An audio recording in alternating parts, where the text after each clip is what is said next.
Bonjour à tous et bienvenue à notre direct.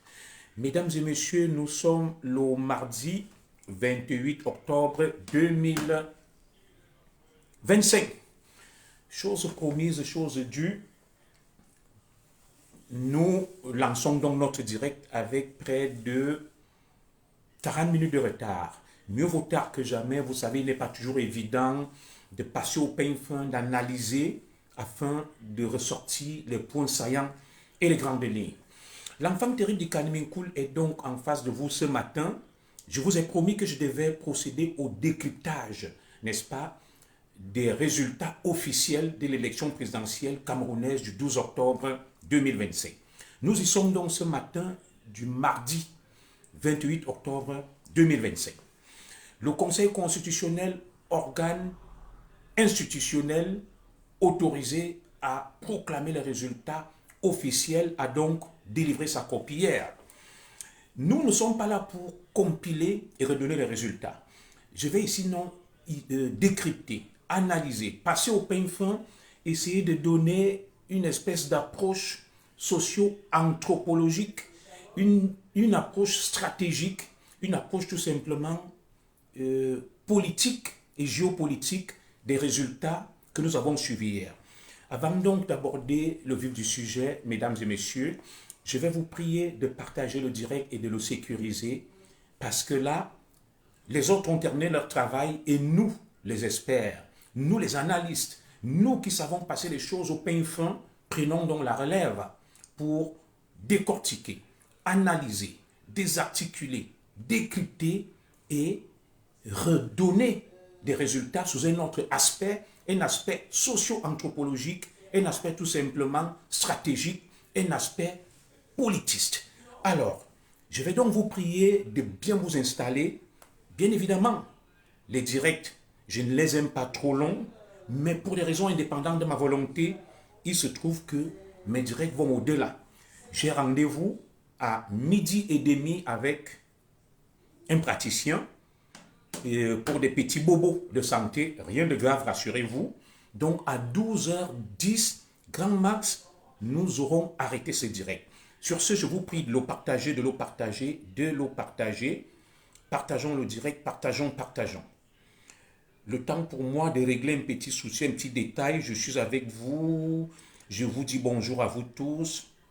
Je vous dis bonjour à vous tous. Je suis avec vous. Je ne peux pas vous saluer individuellement et nommément. Je vous suis, je vous lis, je vous regarde. Au moment où il est 11h passé de 13 minutes à 11h, à peu près 20 minutes, nous allons démarrer notre direct et rentrer dans le vif du sujet.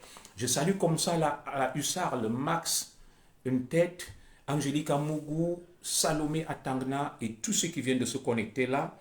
Nous allons de manière scientifique, de manière stratégique, analyser les résultats de l'élection présidentielle d'hier. La copie finale a été rendue par les instances autorisées et agréées. Merci donc pour vous de partager ce direct. Je suis infiniment reconnaissant à mes nombreux followers à travers le monde. Vous qui me suivez depuis mon village natal à Ekalan-Minkoul, vous qui me suivez depuis la terre de mes oncles à Ebebda, pas très loin des Bomzout, vous qui me suivez depuis Biwombane, ma belle famille, vous qui me suivez tout simplement en Afrique, aux Amériques, en Océanie, en Antarctique, en enfer et même au paradis, je vous exprime toute ma reconnaissance et toute ma gratitude. Grâce à vous, nous pouvons aussi donner notre point de vue, nous pouvons nous exprimer, nous pouvons faire entendre et notre son de cloche. Alors, pour éviter l'excès de bavardage, nous allons passer aux choses essentielles. Et comme vous le savez, je vous demande toujours de partager pour qu'on atteigne un seuil minimum de 100 personnes connectées pour démarrer. Et ça, nous devons faire cet effort-là. Je vous demande de faire deux petits efforts. Premier effort, mettre des cœurs, sécuriser le direct. Deuxième effort, partager pour qu'on atteigne, pour qu'on puisse atteindre, autant pour moi, un seuil minimum de 100 personnes connectées. Bonjour à toi, Brigitte Ivana Ngomo. Merci pour la fidélité. Gisèle Olinga Andela, merci pour la fidélité. Alors, mesdames et messieurs, nous n'allons pas attendre les retardataires. Nous n'allons pas attendre les retardataires. Ils suivront comme d'habitude en différé. Je remercie ceux qui me suivent à visage découvert. Je remercie également tous ceux qui me suivent en crocodile, en caïman, en sous-marin. Comme je vous l'ai dit, aussitôt que j'aurai raccroché, nous allons culminer des records d'audience vers les 20 000, 25 000, 30 000 personnes qui auront suivi mon direct.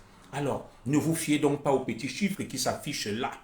Ça n'a aucune importance. Comme vous le savez, beaucoup évoluent masqués, beaucoup suivent de manière discrète et feutrée mais directe. Alors, mesdames et messieurs, il est donc précisément 11 heures passées de 16 minutes. Je vais encore accorder 2 ou 3 minutes au retardataire afin de partager et de sécuriser le direct. Bonjour à toi Sabrina Bolé. Alors, aujourd'hui, nous allons décrypter ce mardi 28 octobre 2025, comme je l'ai dit en entame, les résultats officiels de l'élection présidentielle du 12 octobre. Alors, quel enseignement tirer de cette élection? Quelles sont les stratégies qui auront été mises en place par les différents états-majors? Quels sont les chiffres? Et, mesdames et messieurs, quelles sont les mains visibles, les mains noires qui se cachent et qui actionnent sur des leviers tensiogènes qui peuvent faire exploser et même imploser le pays? A priori, mesdames et messieurs, il y a quelque chose de marquant avec cette élection. Le président Biya a été réélu pour un 8e mandat âgé de 92-93 ans. Il a obtenu un score en valeur absolue de 53%. Nous rentrons dans le vif du sujet, de 53%. Et en 2018, le président Paul Biya avait obtenu un pourcentage en valeur absolue de 71%. Bonjour à toi Linda Solange Belerden, bonjour à tous, Gaëla Crescence, bonjour. Le président Biya remporte cette élection de 2025 avec 53% de suffrage. Je ne vais pas arrondir au centime près, je donne des chiffres en valeur absolue. En 2018, le président Paul Biya obtenait 71% des suffrages exprimés. Le taux de participation cette année, nous ne l'avons pas, mais il oscille à moins de 50%, il est extrêmement bas. En 2018, le taux de participation était à 53%. Alors, le principal opposant du président Paul Biya avait décroché un score, M. Maurice Kamto, de 14% en 2018. M. Issa Chiroma Bakari arrive en seconde position avec à peu près 35% de suffrage. Premier enseignement à tirer de cette élection, c'est que le président Paul Biya perd à peu près 17% de pourcentage. Et l'opposition monte en puissance de 70% à 53% pour le président Paul Biya. 2018, 71%. 2025, 53%. Ce sont les premiers chiffres qui frappent les esprits, qui marquent les esprits. Le principal opposant du président Paul Biya, M. Issa Chiroma Bakari, décroche un score de 35%. Maurice Kamto, en 2018, avait obtenu 14%. C'est une percée de l'opposition. C'est un effritement de l'électorat du président Paul Biya et une montée en puissance. Je dis bien une montée en puissance de l'électorat de l'opposition. Une fois que je l'ai dit, je vais vous donner quelques chiffres. Parmi donc les enseignements qu'on tire, mesdames et messieurs, nous arrivons à la fin de cet épilogue institutionnel et légal. Loin de moi l'intention de vouloir tourner en ridicule et en bourrique un certain nombre de nos compatriotes qui ont promis l'enfer, qui ont fait des déclarations fracassantes. Nous sommes donc, si je ne me trompe, le mardi 28 octobre 2025. Ils ont promis l'élection de Maurice Kamto, sa candidature. Maurice Kamto n'a pas été investi comme candidat. Ils ont dit que le président, le troisième président du Cameroun sera Issa Chiroma Bakari, sur qui ils se sont déversés. Au moment où nous parlons, les chiffres officiels sont là. Issa Chiroma Bakari vient de perdre l'élection présidentielle. Alors, ces agitateurs qui sont installés à l'étranger et pour la plupart en Occident et sur les réseaux sociaux n'ont toujours pas tirer les leçons de ce qui se passe au Cameroun. Ils ne font que enfoncer le pays. Ils ne font que détruire eux-mêmes et les leurs, tout en donnant l'illusion qu'ils tiennent le gouvernail et qu'ils suivent un cap cohérent et logique. Non. Je vous avais dit qu'après cette élection, ils devraient se taire. Vous avez vu des messages léniniens. Vous avez vu des messages menaçants. Vous avez vu des messages de haine, jurant que la dernière heure des bêtis d'Inquois avait sonné et que désormais, c'était l'heure de revanche, leur heure de prendre le pouvoir. Il n'y a eu, mesdames et messieurs, aucun débat sur le fond. Les mêmes crétins, les mêmes hurluberlus, les mêmes agitateurs, à chaque élection présidentielle, sortent, n'est-ce pas, des cages, sortent, n'est-ce pas, de leur chaumière, font du grabuge et du désordre, et à un certain moment se retirent. Moi, je les avais qualifiés de machines à faire perdre. Qui veut perdre l'élection présidentielle au Cameroun doit s'associer aux talibans et désormais avec les babanas. Ce monde des incultes, ce monde tout simplement des obscurantistes, ce monde de voyous qui utilisent le subterfuge de la démocratie et du changement, comme j'aime le dire, pour foutre le bazar, si vous me passez l'expression. Alors aujourd'hui, tous sont allés se terrer dans leur chaumière. Ils ne parlent plus, ils sont rageux, aigris, frustrés. On ne fait jamais la politique avec la vengeance, la frustration et l'aigreur. La politique, c'est quelque chose de sérieux qu'on ne peut pas laisser entre les mains des voyous, des irresponsables. Alors aujourd'hui, le changement, tant annoncé, tant clamé, tant attendu, a tourné au cauchemar. La plupart de ceux qui ont promis au peuple, n'est-ce pas, une ère nouvelle, se sont trompés. Ils sont allés se calfeutrer. Nous n'entendons plus parler d'eux. Ils prônent désormais la violence. Ils prônent désormais le crime. Ils se sont donc constitués en association de malfaiteurs pour brûler le Cameroun, pour faire disparaître et rayer le Cameroun de la carte du monde. Alors, nous avons vu des images épouvantables de jeunes et hordes d'enfants, de bambins, des mineurs, jetés dans la rue, en train de piller, en train de voler, en train tout simplement de se faire tuer, de se faire interpeller.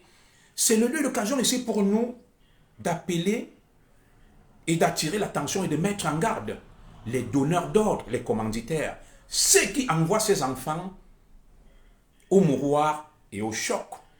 Ils sont tapis dans l'ombre, ils sont au chaud en Occident. Issa Chiroma Bakari est un homme irresponsable et il porte entièrement, avec sa bande de 8 menteurs, Boris Beltol, Paul Tchouta et le reste, l'entière responsabilité de ces violences, de ces morts, de ces pillages.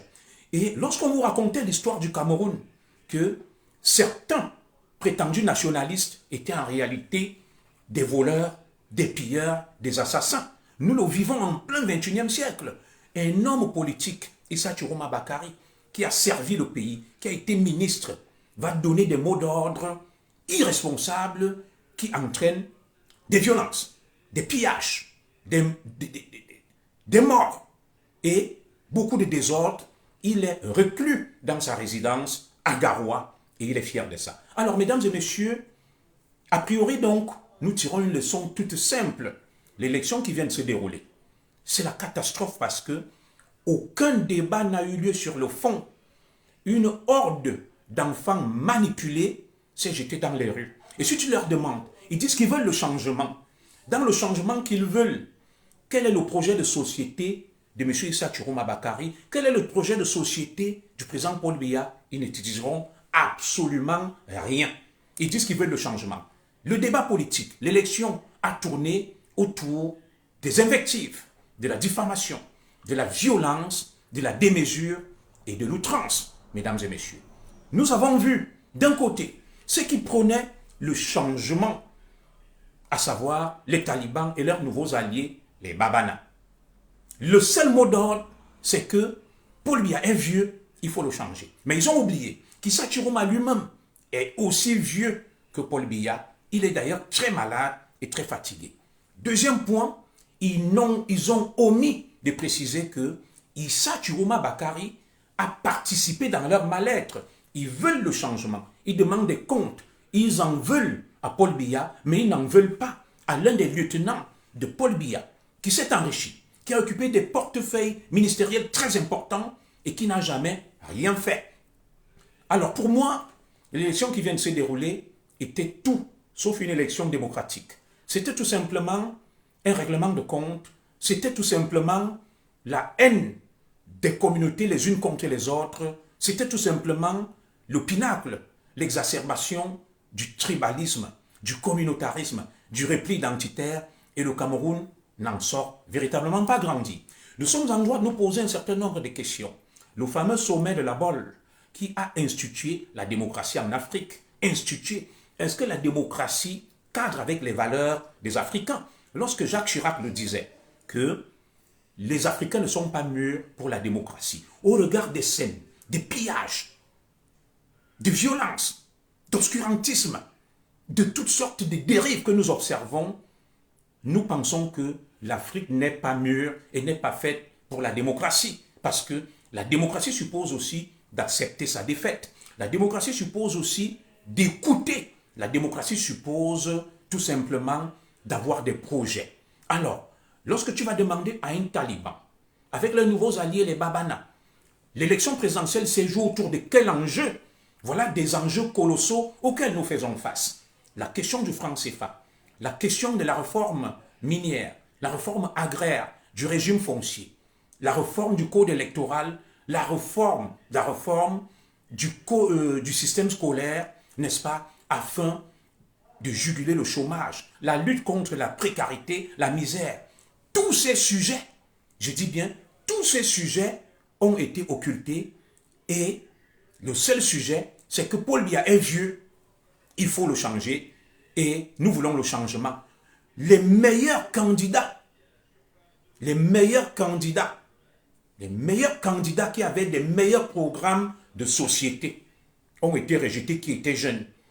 Hiram Iyodi, Cabral Libi-Lingué, il n'y avait pas meilleur programme politique que les leurs. Alors, la jeunesse qui dit qu'elle veut le changement, la jeunesse qui dit que elle veut se débarrasser des vieux, cette même jeunesse a opposé 2 hommes, le président Paul Biya, Issa Chiroma Bakari, laissant 2 jeunes, Cabral Libi-Lingué et Hiram Iyodi, qui avaient des programmes futuristes, rénovateurs, des réformistes. Personne n'a voté pour eux. Et donc, pour nous, cette élection n'en était pas une. Cette élection n'en était pas une. Cette élection est une continuité de la guerre qui règne au Cameroun entre nos différentes communautés, entre nos différentes tribus. Et d'ailleurs, le professeur Charlie Gabriel Lep l'a dit, c'est tout simplement au Cameroun ce qu'on appelle le vote du village, le communautarisme, le village électoral. Il n'y a pas de démocratie. Chacun se calfeutre derrière le candidat de sa communauté et vote pour lui. Il n'y a pas de raison que ces jeunes qui réclament le changement, qui cassent, qui brûlent tout, n'aient pas pu voter pour Cabral Libi-Lingué, n'aient pas pu voter pour Hiram Iyodi, renvoyant dos à dos Paul Biya et Issa Chiroma pour prouver, n'est-ce pas, qu'ils étaient sérieux, crédibles et voulaient le changement. On a donc instrumentalisé des hordes de jeunes obscurantistes affamés. La leçon première que nous tirons de cette élection, c'est que le président Paul Biya a joué à fond la carte institutionnelle et légaliste en respectant les lois de la République. De l'autre côté, le candidat tête de gondole de l'opposition, M. Issa Chiroma Bakari, a joué à fond la carte, n'est-ce pas, il a joué à fond, je vais aller sur mes notes, la carte insurrectionnelle et tout simplement avec des alliances contre nature. Nous allons donc maintenant décortiquer, passer au pain fin et tirer les grandes leçons de cette opération qui vient de se passer. Alors, de cette élection, nous remarquons la montée en puissance de la guerre dans les réseaux sociaux. Nous avons vu des nouveaux acteurs apparaître qui sont très influents, donnant des chiffres, diffusant des mensonges, mentant, sémant tout simplement le chaos et la zizanie, les fameux influenceurs. Des noms sont désormais très connus. Jumento, Boris Berthold, Paul Tchouta, Rémi Ngono, Valsero, Junior Zogo, Amer Kamer, VP de Londres, Sergio Bobson, Coach Binelli, et même de l'autre côté, Bruno Bidjan, Raoul Christophe Mbia et Obama. Plus que jamais donc, les réseaux sociaux se sont révélés comme étant un facteur déterminant dans la démocratie futuriste, parce que des tendances ont été publiées, des mensonges, des fakes, chacun défendant son camp. On se demandant au final à quoi servent les institutions, à quoi servent les organes en charge de gérer ces affaires. Il va donc désormais falloir compter avec les réseaux sociaux pour ceux qui jusque-là étaient tentés de les négliger et de les minorer. Les réseaux sociaux ont joué un rôle capital et déterminant. Le deuxième enseignement que nous tirons de cette élection, c'est l'utilisation des masses populaires, incultes et désœuvrées par l'opposition. Nous sommes désormais familiers avec des expressions telles les babanas, que nous ne connaissions pas dans notre lexicologie, des expressions comme les talibans, l'opposition. Et en l'occurrence, le principal candidat de l'opposition, M. Issa Chiroma Bakari, se joue de la misère. Il a utilisé des hordes d'enfants ne maîtrisant rien de la politique, des enfants frustrés, des enfants aigris, des enfants de la République qui ont faim, tel qu'on l'a vu, des enfants qui se livrent à des pillages, à des vols, sous le couvert du changement. Nous avons vu des images pour le moins cocasses et rocambolesques, des enfants pillant des poissonneries, des enfants pillant des dépôts de gaz, des enfants pillant des boutiques et des magasins. Alors, ces enfants revendiquent-ils le changement? Se battent-ils pour la démocratie et un mieux-être, ou alors ils avaient tout simplement faim? De ce que nous avons observé, nous avons vu des enfants du Cameroun frustrés, ayant faim, ayant des problèmes de subsistance, et l'occasion faisant le larron. Mesdames et messieurs, ces enfants se sont livrés à ce qu'ils savaient faire de plus. C'est ici le lieu l'occasion d'attirer et de tirer la sonnette d'alarme sur ce phénomène qu'on appelle les microbes. Nous ne pouvons pas continuer à négliger cela. Nous ne pouvons pas continuer à faire comme si le phénomène n'existait pas. Dans un pays où on ferme les yeux sur tout, dans un pays où on pense que tout est normal, nous constatons donc que des propres enfants de la République, nos enfants, l'avenir du Cameroun deviennent une menace, deviennent une bombe sociale. Les enfants du Cameroun deviennent une bombe sociale. Mesdames et messieurs, Denoy Mbia, je t'invite à te calmer. Le principal opposant selon les chiffres, c'est bien Issa Chiroma Bakari qui arrive deuxième dans cette élection. Donc, je t'invite à te calmer, à ne plus écrire de manière presque quasi paranoïaque ce que tu es en train d'écrire. Voilà. Moi, je me fie sur les faits, les chiffres. Le principal opposant à cette élection présidentielle était bel et bien Issa Chiroma Bakari qui arrive en deuxième position. Et j'étais donc disant, mesdames et messieurs, parce que il va falloir éviter la distraction que des enfants de la République ont été utilisés comme bouclier humain. On s'est joué de leur misère, on s'est joué de leur frustration. Issa Chiroma qui a des comptes à leur rendre. Parce que si ces enfants sont sans emploi, sans métier, au chômage, emploi à la misère, c'est aussi la faute d'Issa Chiroma Bakari qui se présente ici aujourd'hui comme étant leur Dieu. Issa Chiroma a été ministre de la formation professionnelle. C'est son dernier poste. Qu'a-t-il fait pour cette jeunesse qui le suit? Il est en partie responsable de leur misère, de leur précarité. Mais cette jeunesse ne demande pas des comptes à rendre à Issa Chiroma Bakari. Elle demande des comptes à rendre à Paul Biya. Et le seul argument vendu à cette jeunesse, c'est Paul Biya est vieux, il faut le changer, et Issa Chiroma est le bon diable. Il n'y a jamais de bon diable. Lorsque nous lisons la Bible, le diable est venu pour égorger, voler et dérober. Trois choses: égorger, voler et dérober, et rien d'autre. Alors, cette jeunesse à qui on a vendu le rêve oublie que Issa Chiroma fait partie de ces bourreaux. Pour moi donc, cette élection ne reposait sur aucun critère rationnel et logique. C'est tout simplement de la manipulation, du mensonge, des jeunes qu'on veut pousser dans la rue à des fins pouvoiristes et personnelles, par des gens qui ont des comptes à rendre à cette jeunesse, par des gens qui sont responsables du marasme de cette jeunesse. Alors, autre enseignement que nous aurons tiré de cette élection, c'est que 4 blocs, le pays est divisé en 5 grands blocs avec 3 axes qui s'affrontent. Il y a désormais le bloc nordiste, le bloc Bamileke, le bloc Nkwa, le bloc Nkwa-Beti et le bloc anglophone. Alors, il y a 3 axes tensiogènes qui se sont révélés au cours de cette élection. C'est le nord, le grand nord, le grand ouest et le grand sud.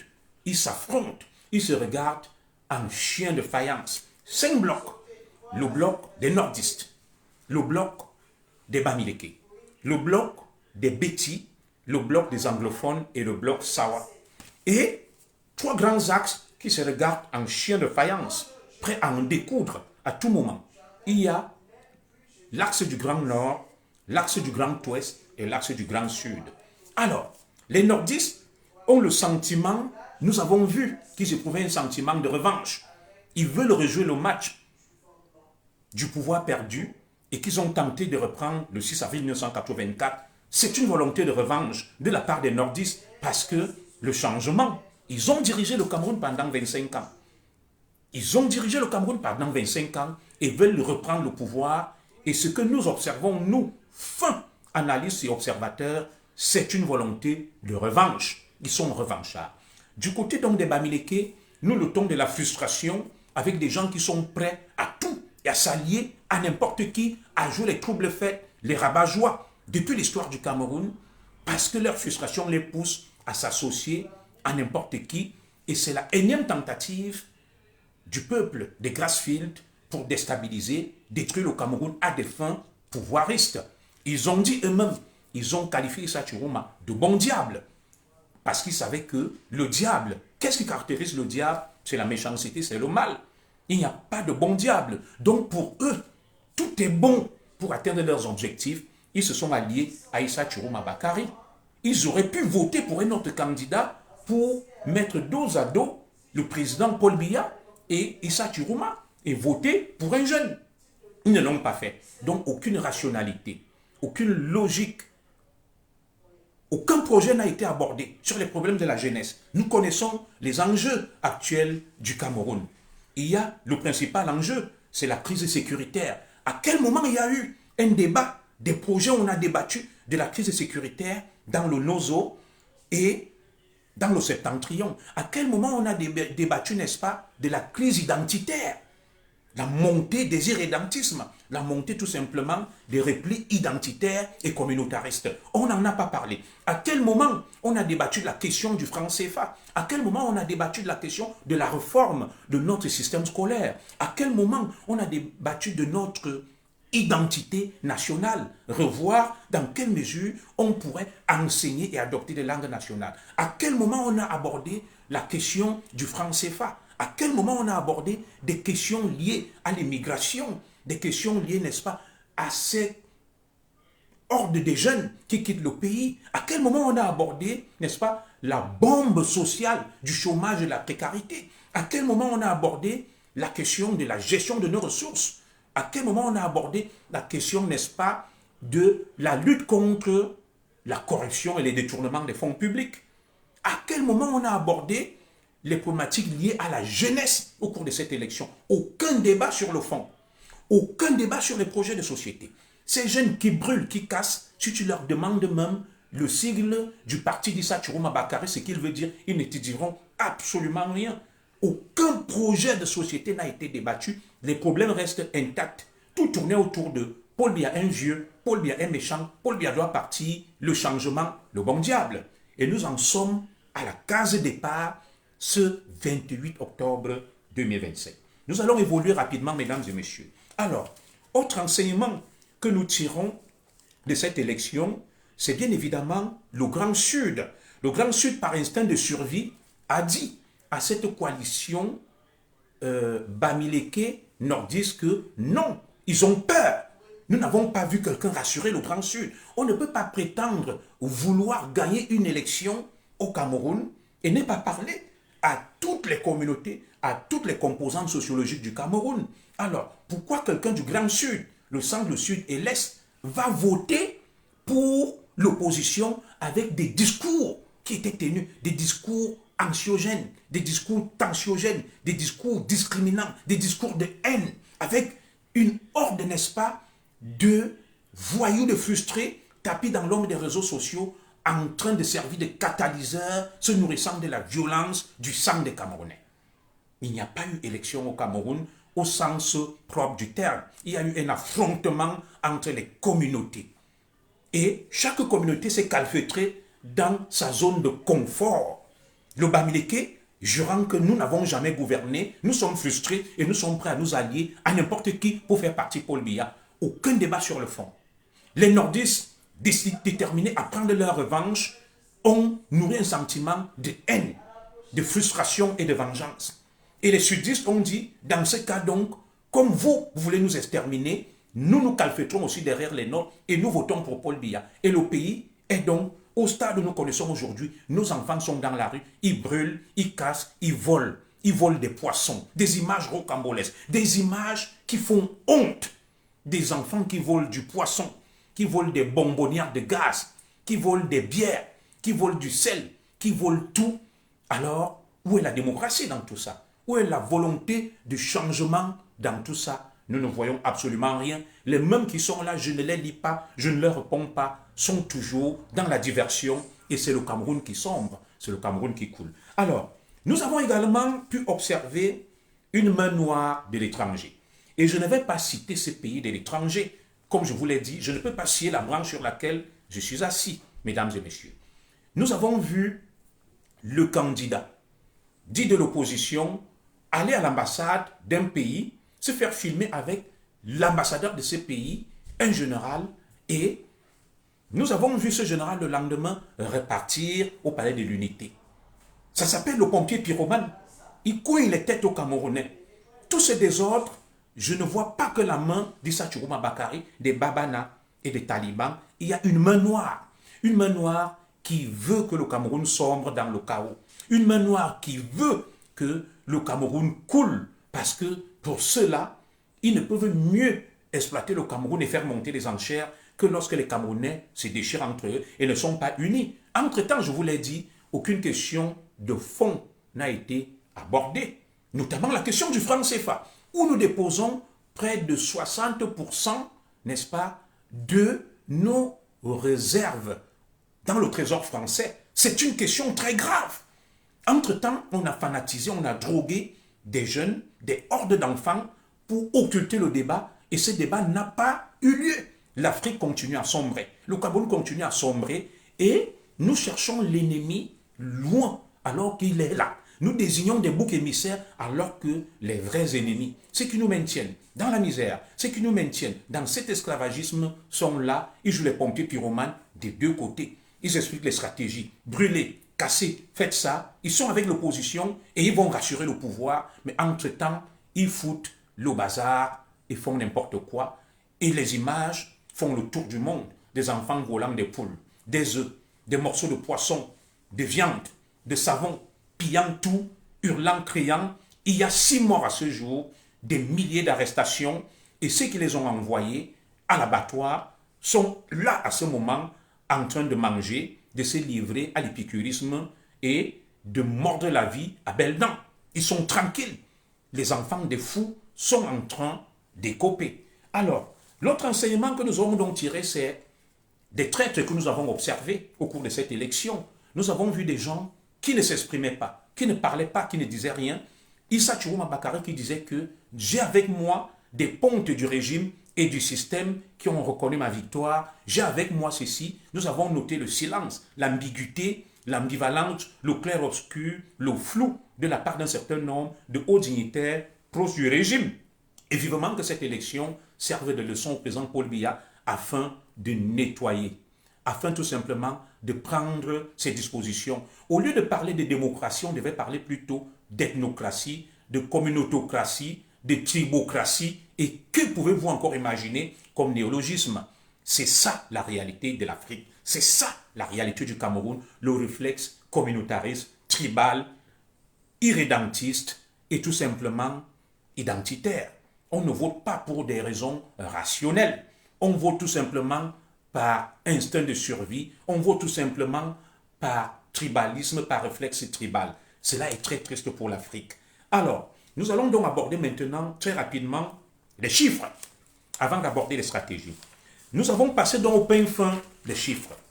Des chiffres qui ressortent de cette élection, mesdames et messieurs, nous allons vous donner. 4 régions sont favorables aux leaders, aux candidats arrivés deuxième dans cette élection. 4 régions.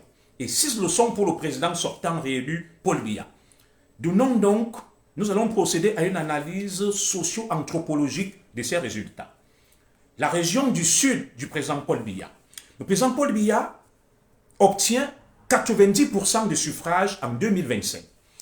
En 2018, le président Paul Biya avait obtenu 92% de suffrages dans son sud natal. Donc, le président Paul Biya perd 2% de son électorat dans son socle granitique, le sud du président Paul Biya. Alors, le nombre d'inscrits à cette élection, le sud, sur les listes électorales, a inscrit 318 166 votants. Alors, il va falloir expliquer tout ça aux hordes de fanatiques et de crétins qu'il y a une nuance entre... Il y a une nuance, une différence entre le nombre d'inscrits et le nombre de votants et la population. Ces enfants qui sortent dans la rue pensent que lorsqu'on va dire le Sud, je vais vous donner la population du Sud de manière estimative entre la fourchette la plus haute et la fourchette la plus basse. Le Sud a à peu près 47 191 km² de superficie. Et la fourchette la plus haute donne, selon le dernier recensement, une population qui oscille entre 1 560 932 1 560 132 millions et 634 855. La fourchette la plus haute met la population du Sud à 1 500 000 et la fourchette la plus basse met la région du Sud à 634 000 habitants. À peu près 13,4% de la superficie du Cameroun. Donc le Sud, qui a entre 1 500 000 et 700 000 habitants, a inscrit sur les listes électorales 318 186 votants. A inscrit sur les listes 318 186 citoyens. Mais tous n'ont pas voté. Alors, ceux qui ont voté ont exprimé leur suffrage à Paul Biya à hauteur de 90%, à Chiroma Bakary à hauteur de 6%. Et nous nous rappelons que le Sud avait voté à 92% pour le président Paul Biya en 2018. Le taux de participation à cette élection dans le Sud, natal du président Paul Biya, culmine vers les 88% et en 2018, il était à 73%. Analysons les chiffres. L'électorat du président Paul Biya chute de 2% dans le Sud. Il passe de 92% à 90%. Et au niveau de la mobilisation, ce qu'on appelle le taux de participation, 88% des électeurs inscrits sur les listes électorales se sont mobilisés pour aller voter, contre 73% en 2018. Ça veut dire qu'il y a eu une forte mobilisation dans le Sud par rapport à l'année 2018. Et la population du Sud, donc, il y a eu 318 000 inscrits sur les listes. Nous passons maintenant à l'Est. L'Est du pays, l'Est du Cameroun. Le président Paul Biya obtient en valeur absolue un suffrage de 73,88%. En 2018, le président Paul Biya avait obtenu 90%. Il passe de 90% à 73%. Donc, l'électorat du président Paul Biya s'érode. Il chute à l'Est. Et Issa Chiroma Bakary obtient 19,82% à l'Est du Cameroun. Comme inscrit, il y avait 389 590 inscrits sur les listes électorales dans le Sud. Le taux de participation s'élève à 66%. En 2018, il était de 63%. Ça veut dire qu'il y a une mobilisation en hausse à l'Est du Cameroun, mais par contre, l'électorat du président Paul Biya s'est effrité. 90% des suffrages en 2018, 73% en 2025. Donc, il y a quelque chose qui ne va pas. L'électorat s'est érodé. Nous venons maintenant dans le grand centre d'où je suis natif. Dans le grand centre, il y a eu 1 471 222 citoyens inscrits sur les listes électorales. Le président Paul Biya remporte avec 70,94% de suffrages et Issa Chiruma remporte 21% de suffrages, 21,62%. Alors, le taux de participation s'élève dans le centre à 69% en 2025 et en 2018, il s'élevait à 71%. Ça veut dire que il y a eu une mobilisation en baisse dans le centre. On passe de 71% à 69% et le président Paul Biya va obtenir 70% de suffrages alors qu'en 2018, il avait eu 71%. Nous continuons. Nous sommes là dans les régions favorables au président Paul Biya d'après les chiffres officiels. Le nord-ouest à Bamenda. Le nord-ouest à Bamenda, 625 233 Camerounais se sont inscrits dans cette région, le nord-ouest Bamenda. En faveur du président Paul Biya, 86,31% et Issa Chiruma, 5,21%. Alors, en 2018, le président Paul Biya avait obtenu 81% des suffrages dans cette région du nord-ouest qui a pour chef-lieu Bamenda. Le taux de participation cette année s'élève à 47%, alors qu'en 2018, il était le taux le plus bas, à 5%. Donc le président Paul Biya visiblement bénéficie de l'effet de guerre, de la démobilisation. Les élites de cette région se sont mobilisées et ont voté, ont incité les populations à voter. Nous vous donnons les chiffres, nous les passons au peigne fin. 86,31% pour le président Paul Biya à Bamenda dans le nord-ouest, disons, alors que en 2018, il avait eu 81%, le Chiruma s'en sort avec 5%, le taux de participation est en très forte hausse, 47% contre 5% en 2018. Dans le sud-ouest, qui a pour chef-lieu Boya, 426 342 citoyens se sont inscrits sur les listes électorales. Le président Paul Biya s'en sort avec 68,79% de suffrages. Et le candidat Issa Chiruma a 22% de suffrages.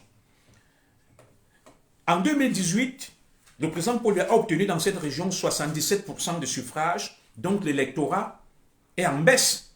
Les suffrages en faveur du président Paul Biya sont en baisse de 77 à 68%. Par contre, le taux, n'est-ce pas, de participation est très élevé. 77% des populations de cette région se sont mobilisées en 2018, mais cette année, en 2018, il y a eu 15% seulement de mobilisés, et en 2025, il y a eu 77%.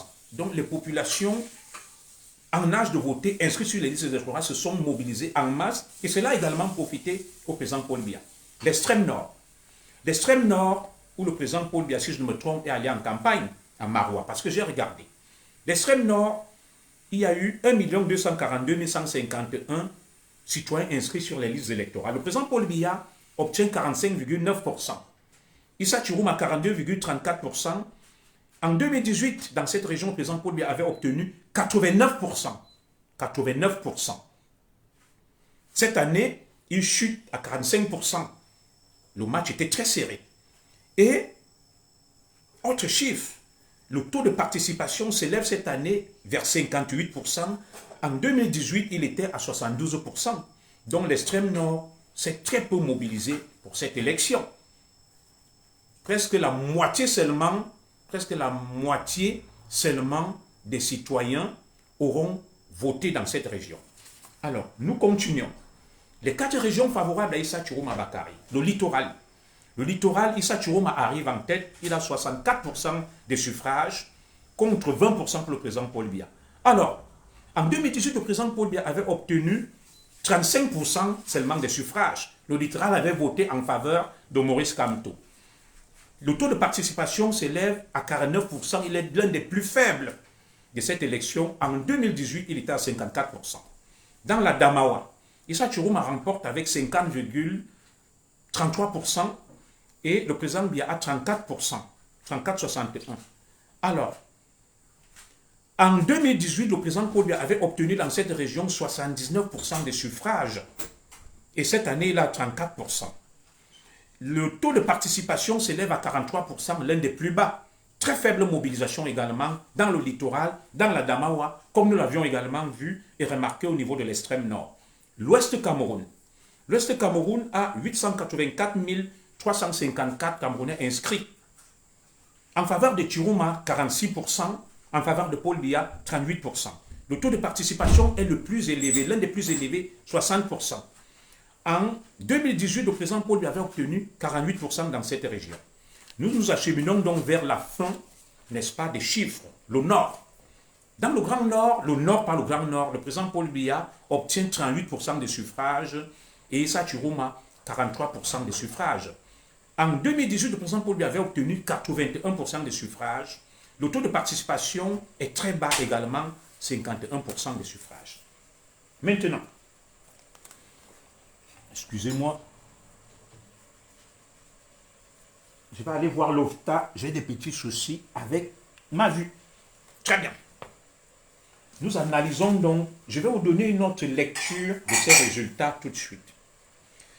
Nous avons noté au cours de cette élection beaucoup de contestations. Il y a eu des contestations, l'épicentre de la contestation c'est à Maroua, à Ngaoundéré, à Figuil, à Douala, à Tchang et à Bafoussam. Que retenir de ces chiffres? Il y a eu 6 morts. De ces chiffres que je viens de vous donner, je vais maintenant procéder à une analyse socio-anthropologique de ces chiffres-là. Je vais les décrypter. Et vous verrez quelque chose de très intéressant sur ces chiffres. 1. Le président Paul Biya a fait un carton plein dans son socle granitique avec une légère baisse des votes en sa faveur. En français simple et facile, c'est quoi? Le président Paul Biya, dans son fief, son bastion, son village électoral au centre, au sud et l'est, fait carton plein. Mais les chiffres sont en légère hausse. Cela traduit les craintes de l'électorat du socle granitique président Paul Biya, le grand groupe Ekambeti, qui se sent menacé et qui a décidé de refaire confiance au président Paul Biya. Et ce grand groupe n'a pas voté en masse pour d'autres candidats. Ils sont restés conservateurs et ont voté pour la stabilité et la continuité. C'est la première leçon qu'on tire. Ça veut dire que les autres candidats n'ont pas su convaincre les Ekambeti. Les Ekambeti ont un réflexe d'instinct de survie, de protection. Il n'y a eu aucun discours les rassurant. Ils ont préféré donc refaire confiance au président Paul Biya. C'est l'un des premiers enseignements également qu'on tire. Deuxième enseignement, c'est que dans le nord, le Grand Nord et l'Ouest, c'est le coude à coude entre le président Paul Biya et son principal challenger, Issa Chiroma. Qu'est-ce que ça veut dire? C'est très intéressant. Dans le Grand Nord et le Grand Ouest, hormis le Nozo, le président Paul Biya et Issa Chiroma se partagent les voix. Les nordistes et les Bamileke ont été malins. Ils ont divisé la poire en deux. Ils ont divisé la poire en deux. Ils ont donné une bonne partie des suffrages à Issa Chiroma et une bonne partie des suffrages à Paul Biya. Ils sont malins. Ils sont rusés. Ils n'ont pas fait comme le littoral. J'insiste dessus. Le Grand Nord et le Grand Ouest. Vous voyez les scores, les résultats sont très équilibrés. Le président Paul Biya l'emporte de justesse dans l'extrême nord, vers Maroua, où il est parti en campagne. Mais par contre, les nordistes et les Bamileke sont très malins. Ils préservent leurs avantages. Ils mettent presque dos à dos le président Paul Biya et Issa Chiroma. Ils ont été reconnaissants. Ils n'ont pas laissé tout simplement la fibre tribale l'emporter. Ils les ont mis dos à dos avec des scores très étriqués et très serrés. Et je vais vous expliquer pourquoi. Donc, les Bamileke et les nordistes continuent à être rusés. Maintenant, Dans le Nozo, il y a eu un fort rejet de Issa Chiroma Bakary et le président Paul Biya l'emporte haut la main. Comment analyser ces résultats-là dans le Nozo? L'explication est toute simple. Les anglophones ne se considèrent pas comme étant des Camerounais désormais. Ils se considèrent comme étant entièrement à part avec leur pays, l'Ambazonie. Et pour les anglophones, ils ont un douloureux souvenir du nordiste Amadou Ahidjo. Amadou Ahidjo qui les a dupés dans ce qu'on a appelé le processus de réunification et d'unification du Cameroun. Les anglophones se sont sentis floués par Amadou Ahidjo. Ils gardent un mauvais souvenir des nordistes. C'est pour ça qu'ils ont voulu écouter Issa Chiroma Bakary. Mais à un moment, ils ont vu que Issa Chiroma Bakary, comme certains nordistes, risquent de les flouer. Ils ont fait une alliance avec Amadou Ahidjo où ils se sont appuyés sur le fédéralisme. Mais Amadou Ahidjo est parti du fédéralisme vers l'État unitaire. Et les anglophones ne l'ont pas bien vécu. Et ces anglophones-là sont un peu différents des Bamileke. Ils se disent, nous n'allons plus nous faire avoir pour une deuxième fois. Ils préfèrent donc Paul Biya, qui a mis un statut spécial, qui essaye quand même de faire des choses, que de s'allier à nouveau aux nordistes, qui les ont floués dans l'histoire, au moment où certains anglophones attendaient même qu'Ahidjo leur donne le pouvoir d'après le pacte qui avait été passé avec les John Goufoncha et Salomon Tamdemmouna. Ça a plutôt été le président Paul Biya.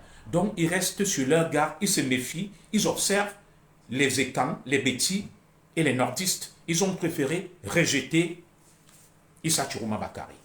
Et maintenant, nous allons aborder le littoral.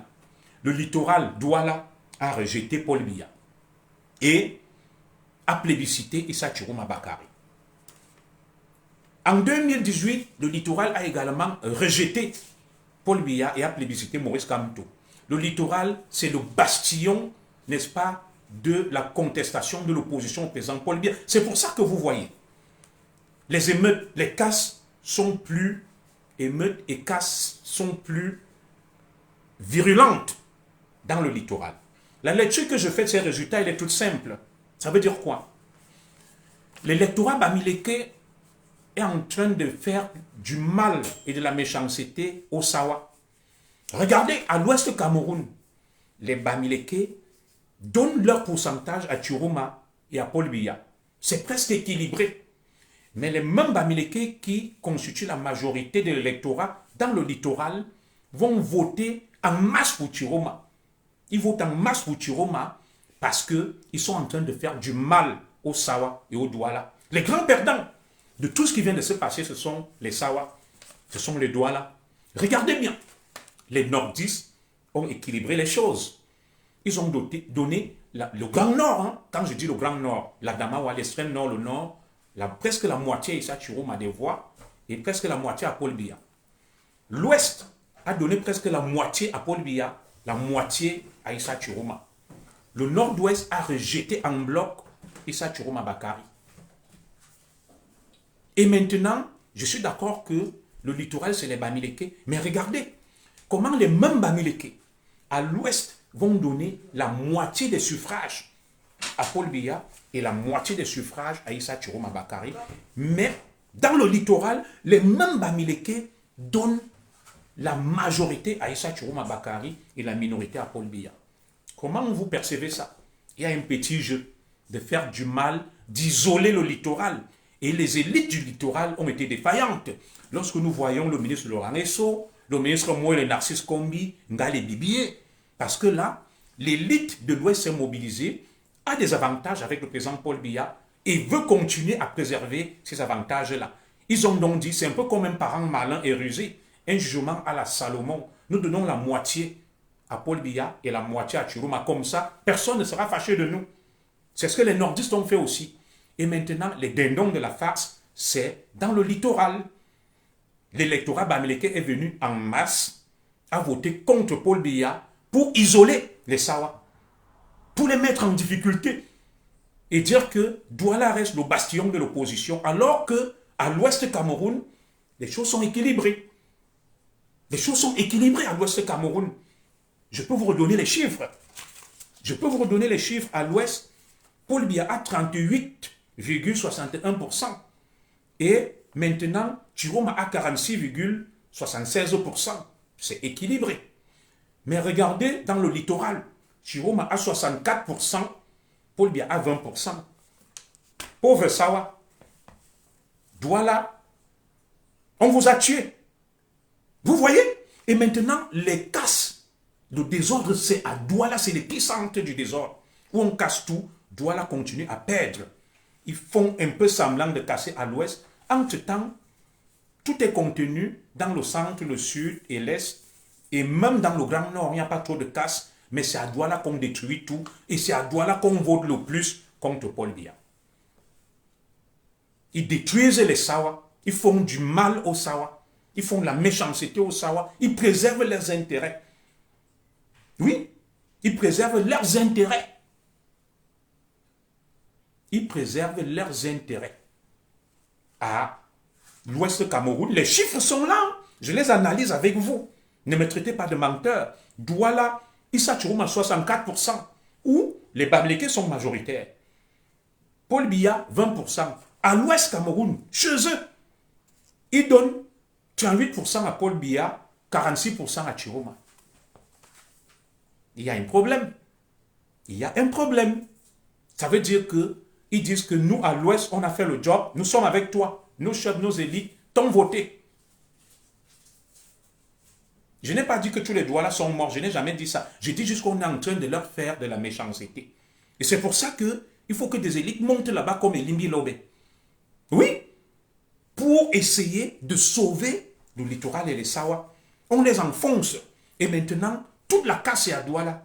Tous les dégâts, c'est à Douala. Toute la violence, c'est à Douala. Je suis un menteur, ce n'est pas grave.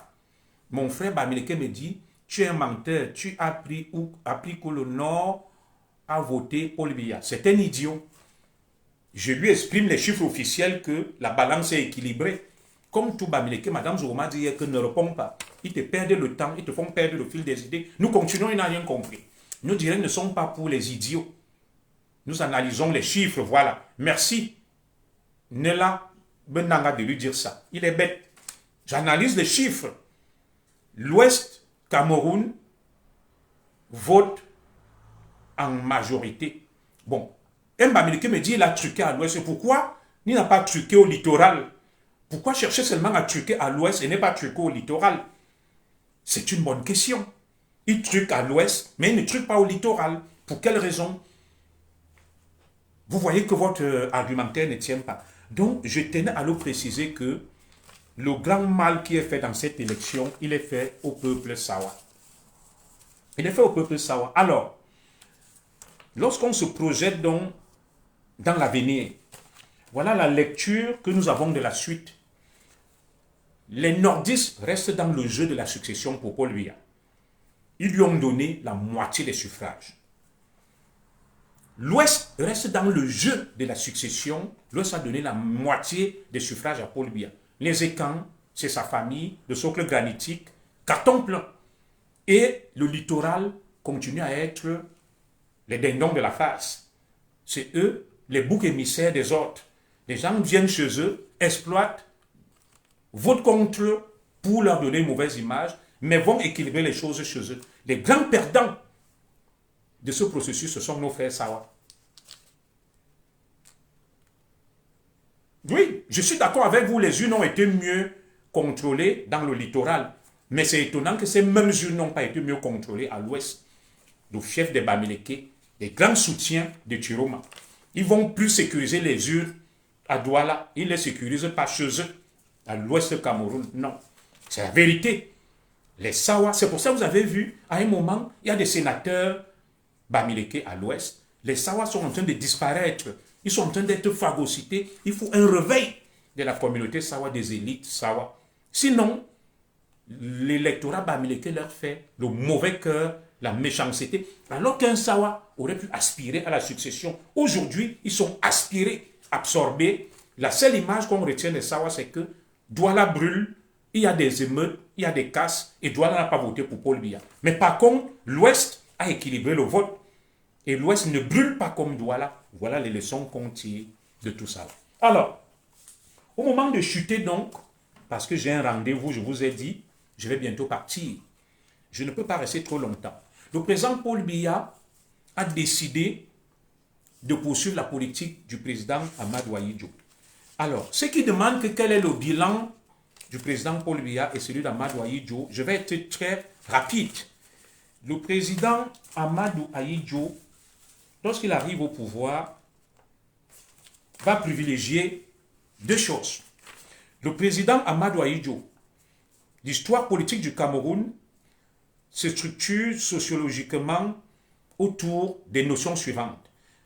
Amadou Ahidjo fait face à la guerre de libération, à la guerre d'indépendance, à la réunification, à l'unification et à l'unité du Cameroun. Quelle est sa doctrine politique?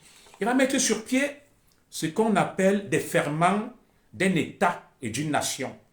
Et sa doctrine économique est le développement équilibré et la révolution verte. Il va nationaliser des entreprises, il va pratiquer une politique interventionniste.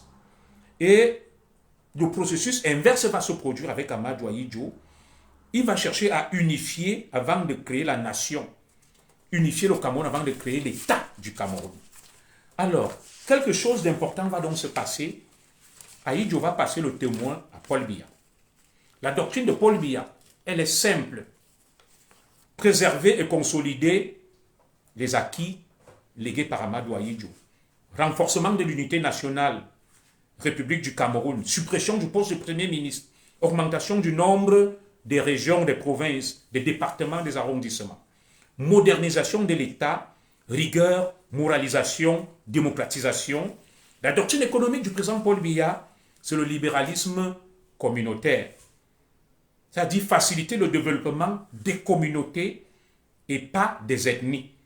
La création des communautés urbaines en est une illustration parfaite. Et au final, donc, le président Paul Biya va également essayer de désétatiser, de privatiser, à la différence d'Ahidjo, qui va mener une politique interventionniste. Alors, les conséquences donc pour le président Paul Biya, c'est que cela va susciter un développement déséquilibré des provinces à la traîne, parce que n'ayant pas la même force, le même dynamisme, la fracture sociale, le développement retardé, manque d'infrastructures, niveau de vie en baisse, des contestations politiques, des luttes pour le pouvoir. Il faut gérer les ambitions en interne, en externe, des contestations identitaires, des tentatives de reprise. Demain, du président Paul Biya vont avoir lieu, notamment la politique des grands projets, des grandes réalisations, du bilinguisme, du multiculturalisme, de la décentralisation. Mais hélas, cela ne portera pas les promesses tenues. Ceux qui disent que qu'a fait Paul Biya. Et au moment où nous parlons, donc, le Cameroun se retrouve donc écartelé entre ces grands enjeux sécuritaires, identitaires, réformistes. Il faut mener des réformes. Il faut changer la forme de l'État. Il faut. Le président Paul Biya a essayé de jouer les équilibristes, comme j'aime vous le dire, mais malheureusement, il s'est retrouvé pris au piège des extrémistes de tout bas. Avec d'un côté les nordistes qui pensent qu'ils doivent reprendre le pouvoir. Ils ont juste cédé.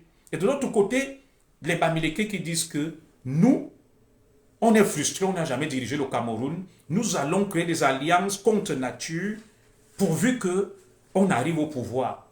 Depuis les indépendances, ils essayent. Avec les nordistes, ça ne marche pas. Et maintenant, les anglophones qui ont décidé d'aller de leur côté, le Cameroun se retrouve donc écartelé entre ces multiples enjeux. L'élection actuelle n'a rien résolu. Il y a une flambée de violence, une montée en puissance des réflexes identitaires, des replis communautaristes, et chacun se calfeute derrière sa tribu. Que faire donc? Tout le monde est hypocrite. Tout le monde fait semblant d'être avec le régime, avec Paul Biya, sans être avec Paul Biya. Chacun évolue dans sa communauté. Alors jusqu'à quand donc nous allons tenir? Le président Paul Biya vient donc de remporter une bataille institutionnelle et légale. Il a misé sur la légalité et les institutions. Issa Chiroma a misé sur l'insurrection et des alliances contre nature avec les extrémistes bamileke. Il se retrouve donc entouré des Babana et des talibans. Et on a vu que ces enfants ont faim. C'est pour ça qu'ils sont allés piller. Alors, jusqu'à quand Issa Chiroma Bakary va tenir, là où il est reclus, à Garoua, dans son village natal, entouré d'une horde d'enfants du Cameroun ayant faim, n'ayant rien à manger. Au bout d'un certain temps, ces enfants vont se retourner contre lui. Vous avez vu, il les envoie dans la rue. Pendant ce temps, lui, il mange bien chez lui, mais ses enfants, pour se nourrir, sont obligés de procéder à des casses, de voler, d'être violents, et la plupart vont répondre de leurs actes. Des enfants qui iront en prison parce qu'ils ont volé un morceau de maquereau, comme j'en ai vu certains. Ils ont volé une poule, ils ont volé un morceau de savon. Pendant ce temps, Chiroma est assis chez lui avec sa femme et ses enfants. Des milliers d'enfants du Cameroun vont aller en prison, d'autres ont perdu leur vie. Et nous exprimons ici, n'est-ce pas, toute notre compassion, notre solidarité aux familles éprouvées. Et aux familles éprouvées, nous leur disons, le responsable de ça, c'est Issa Chiroma. C'est Maurice Kamto qui s'est allié à lui de manière feutrée et clandestine. Et ce sont les extrémistes bamileke tapis dans l'ombre en Occident et qui agissent sur les réseaux sociaux. Et vous connaissez leur nom. Ils devront être jugés comme étant des donneurs d'ordre, des commanditaires de ces actes de pillage, de ces actes de vol, de ces actes de violence. Toutes ces tueries, ce sang versé, les deux principaux responsables, c'est Maurice Kamto et Issa Chiroma, avec leur soutien, qui sont cachés en Occident et qui incitent à la violence via les réseaux sociaux. Il n'y a pas quelqu'un d'autre qui est responsable. Dans aucun pays au monde, on ne peut laisser, au nom d'une quelconque revendication, des gens cassés, brûlés et volés. Citez-moi un seul pays au monde où le pouvoir en place l'a laissé. Et il y a donc ce phénomène de l'anarchie. Les gens pensent que nous sommes dans un système anarchique, il faut tout faire. Voilà donc, mesdames et messieurs, je n'ai pas assez de temps aujourd'hui. Nous allons continuer à décortiquer, à analyser, à passer au peigne fin ces résultats. Voilà notre première lecture des résultats qui sortent des urnes, les résultats officiels. Et je vous ai donné, n'est-ce pas, des perspectives pour le Cameroun. Je vous ai donné des stratégies mises en place par les uns et les autres. Je vous ai donné les chiffres exacts avec une lecture socio-anthropologique. Nous allons nous retrouver probablement demain sur TikTok. Et ceux qui volent les milliards sont dehors. J'ai répondu à cette question ce matin. Est-ce qu'il n'y a pas des Camerounais ayant volé des milliards à Kondengui? Je vous donne les noms. Pour les Kabababa, Olangnawono, Atangnamabara, Mbengo, Siam Siwe, Yves-Michel Focho, Fonjidam, Inoni Efrem. Ils sont bien à Kondengui, les Marafa, pour détournement de milliards. Vous voyez à quel niveau ces gens sont bêtes. À quel niveau ils sont bêtes. Tous les prisonniers qui sont là, des hauts dignitaires qui sont à Kondengui, Mbengo, ils ont été condamnés pour quoi? Pour détournement de fonds publics. Donc, voilà un extrémisme américain qui se lève, qui te dit que non, les enfants qui volent, qui cassent, qui pillent, on doit les laisser parce que les détourneurs de fonds publics sont libres. Non, les détourneurs de fonds publics, la plupart sont à Kondengui. Et nous avons des noms. Il y a eu une opération Manulipi. Oui. Donc, c'est autant d'obscurantisme. Quand des gens vont se lever, ils te disent que, oui, ils confondent les votants avec la population d'une région. Il y a des gens qui sont inscrits sur les listes. Ça n'a rien à voir avec la population de cette région. Il y a eu un très fort taux d'abstention. Oui. Quand des gens se lèvent et disent que, et ceux qui ont volé, ils doivent être libres. Ça veut donc dire que des enfants qui se lèvent là, ils doivent casser, piller. S'ils viennent, celui qui parle là, ils violent ta fille. Tu ne vas plus tenir le même discours. Ce sont nos enfants. Ces enfants doivent être canalisés et éduqués. On a besoin du changement. Au moment où ils cassent, ils pillent. Qui est responsable même de leur misère? Oui, Paul Biya en partie, mais d'abord Issa Chiroma, qui devrait les former pour qu'ils aient des métiers. Mais ils meurent pour Issa Chiroma, leur bourreau.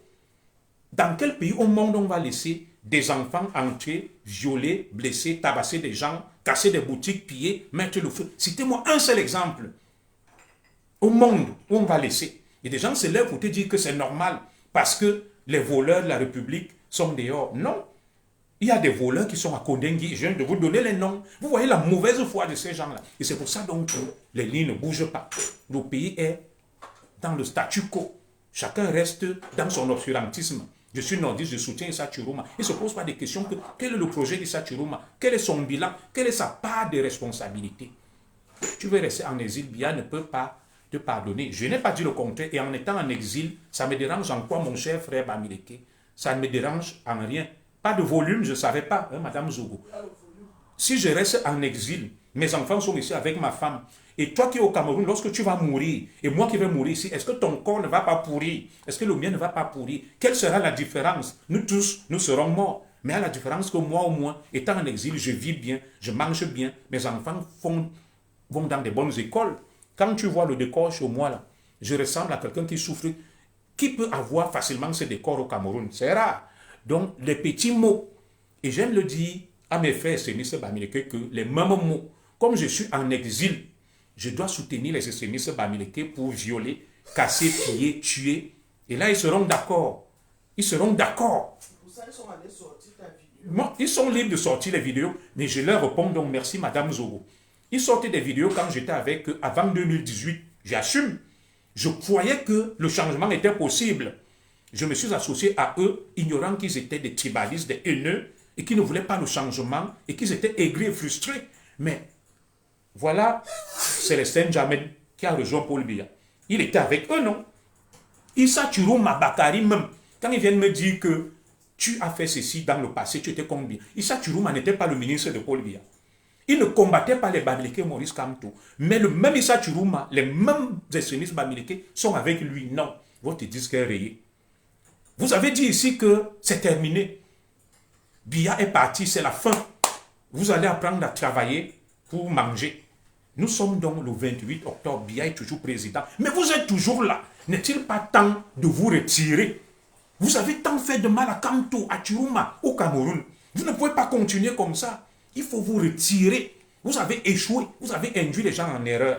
Oui, je vous avais dit ici qu'on va se retrouver le 28, que Biya sera président. Personne là ne va gagner. Nous sommes le 28, Biya est toujours président. Et maintenant, vous êtes allés vous cacher. Quelle sera la suite? Dites-moi. Quelle sera la suite pour vous? Ça sera quoi la suite? Vous détruisez des vies. Vous êtes remplis de haine, d'aigreur. On ne peut pas continuer comme ça. Quelle est votre cohérence? Quel est le cap que vous suivez? Quand des gens, des hordes d'idiots n'ayant pas fait d'études, deviennent des politiciens, ça ne peut que donner ça. Voler, casser, piller, violer et faire n'importe quoi et essayer de le justifier. Non. Donc mes frères, arrêtons. Moi je demande tout simplement à tous ces talibans qui sont là depuis 2018 de se retirer. Ils ont échoué, ils ont fait trop de mal au Cameroun et aux hommes politiques camerounais. Le président Paul Biya va arranger, il va passer la main à quelqu'un et ce pays nous revient à nous tous. Vous ne pouvez pas continuer ayant fait tant de mal à vous-même, à vos frères, à vos hommes politiques et vous continuez à vous entêter dans la bêtise. Moi, je ne vous comprends pas. À un moment, il faut tirer les leçons de ces bêtises et se retirer et dire que non, nous avons échoué. Zogo nous a dit que quand on ne sera pas candidat, quand on n'est pas candidat, Zogo nous a dit que Chiroma ne sera pas président, Chiroma n'est pas président. Mais vous continuez à venir dire n'importe quoi. Qu'est-ce que je dis donc là qui est n'importe quoi? Vous êtes où? Kamto a-t-il gagné? Non. Chiroma a-t-il gagné? Non. Qui est président? Paul Biya. Ça a donc servi à quoi? Tout ce que vous avez fait, c'est la question que je vous pose. Mais vous n'avez pas la décence, l'humilité de vous retirer. De dire que non, on est des mauvais, on a échoué, on est nul. Mais vous continuez. Est-ce que vous vous regardez dans un miroir? Est-ce que vous vous regardez dans un miroir? Moi, je pense que 2018, échec. 2025, échec. Non. Retirez-vous. Laissez la place à d'autres. Vous ne pouvez pas continuer. Vous ne pouvez pas continuer comme ça à détruire le Cameroun. Il n'y a pas de débat sur le fond, sur les projets. C'est que des crétins qui sont là à insulter, à voler, à piller, à dire n'importe quoi. Ça ne peut pas continuer comme ça, les gars. L'heure est venue de faire votre mea culpa et de dire vraiment nous sommes des cons. Nous sommes des crétins. Nous avons échoué. La politique, ce n'est pas notre affaire. Allons faire le tcha-tcha, vendons le piment, soyons des gigolos, faisons des petits métiers. Laissons la politique aux Zogo, aux Cabral, aux gens qui peuvent parler et s'exprimer. Vous êtes des crétins. Vous avez fait tomber Kamto. Voilà Chiroma maintenant acculé. Tout ce qui reste à Chiroma, c'est soit le suicide, soit la prison, soit la mort. Là où il est là, comment il va faire pour s'en sortir? Il ne peut pas avoir contre lui les institutions et la loi. Et les petits-enfants que vous avez envoyés là, 6 morts déjà, des milliers en prison, les pauvres mamans et papas. Mais vous êtes là tranquille, vous continuez à insulter, à vous comporter comme si vous avez réussi. Non. Nous sommes là aujourd'hui, l'échec est là. C'est la débandade. Mais vous avez le courage de continuer à parler.